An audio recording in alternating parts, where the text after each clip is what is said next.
अगर तुम्हें भी ऐसा लगता है कि भगवान तुम्हारी नहीं सुन रहे हैं, तो आज की कहानी तुम्हारे लिए। एक राजा होता है और उनका जो मंत्री होता है, बड़ा ही भगवान का भक्त होता है। एक दिन राजा के बेटे की मौत हो जाती है। राजा बहुत ज़्यादा विलाप में होते हैं, रो रहे होते हैं और इतने में पीछे से मंत्री कहता है कि भगवान की बड़ी कृपा हो गई। ये सुन के राजा को बहुत चोट पहुँचती है, बहुत दुःख होता है। लेकिन राजा सोचते हैं कि मैं इस बारे में बाद में बात करूँगा मंत्री से। लेकिन बेटे के दुःख के अंदर वो ये बात करना ही भूल जाते हैं। कुछ सालों बाद राजा की पत्नी की भी मौत हो जाती है और पिछली बार की तरह ही इस बार भी राजा विलाप कर रहे होते हैं और पीछे से मंत्री वापस कहता है कि भगवान की बड़ी कृपा हो गई। ये बात सुन के उन्हें पिछली बात भी याद आ जाती है कि पिछली बार मेरे बेटे की मौत पे भी मंत्री ने ऐसी टिप्पणी की थी। और फिर वो सोचते हैं कि मैं मंत्री से इस बारे में बात करूंगा। लेकिन पत्नी की मौत के 4 दिन बाद ऐसा होता है कि राजा के लिए एक नई तलवार आती है। वो तलवार की धार को टेस्ट कर रहे होते हैं और उसी दौरान उनकी उंगली कट जाती है और उपचार के लिए वो दौड़ते हैं। जब उपचार किया जा रहा होता है उस वक्त मंत्री फिर कहता है कि भगवान की बड़ी कृपा हो गई। इस पर राजा को बहुत गुस्सा आता है और तीनों बातें उन्हें एक साथ याद आती हैं। और फिर वो कहते हैं मंत्री से कि ज़्यादा से ज़्यादा चाहो तो अपना घोड़ा यहाँ से ले जाओ, लेकिन वापस इस राज्य की तरफ मुड़कर वापस कभी मत देखना। और मंत्री फिर कहता है कि भगवान की बड़ी कृपा हो गई और मंत्री राज्य छोड़कर निकल जाता है। उसके बाद में एक दिन जो राजा होते हैं वो शिकार के लिए बाहर गए होते हैं जंगल में, और जंगल में बहुत आगे निकल जाते हैं और सिपाही भी पीछे रह जाते हैं। तो एक आदिवासी कबीला उन्हें अपनी गिरफ्त में ले लेता है, पकड़ लेता है, और उनका जो पुरोहित होता है उन्हें एक आदमी की बलि चाहिए होती है।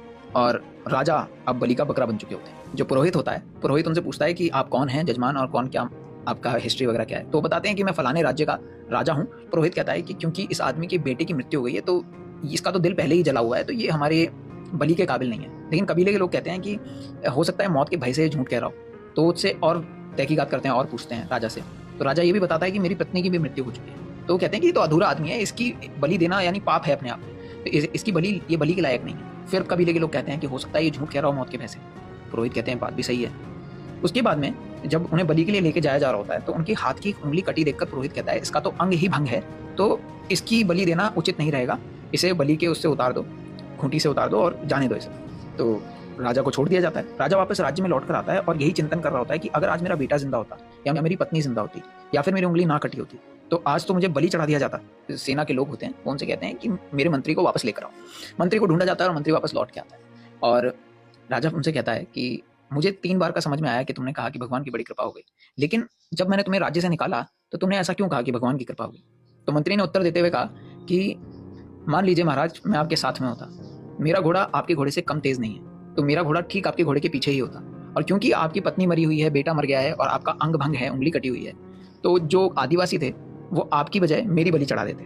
तो ये भी बहुत अच्छा हुआ कि आपने मुझे राज्य से निकाल दिया और अब आपने मुझे वापस बुला लिया है, तो भगवान की बड़ी कृपा हो गई, अब अपनी जगह पर वापस आ गया। तो ज़िंदगी के अंदर जब भी आपको लग रहा हो कि चीज़ें आपके हिसाब से नहीं हो रही है, आपकी लाइफ में अननेसेसरी प्रॉब्लम्स आ रही हैं, तो हो सकता है वो अननेसेसरी प्रॉब्लम ना हो, वो ज़रूरी प्रॉब्लम हो जो आपकी लाइफ को सुधारने के काम में आए, ना कि आपको बर्बाद करने की। So that's it for today story.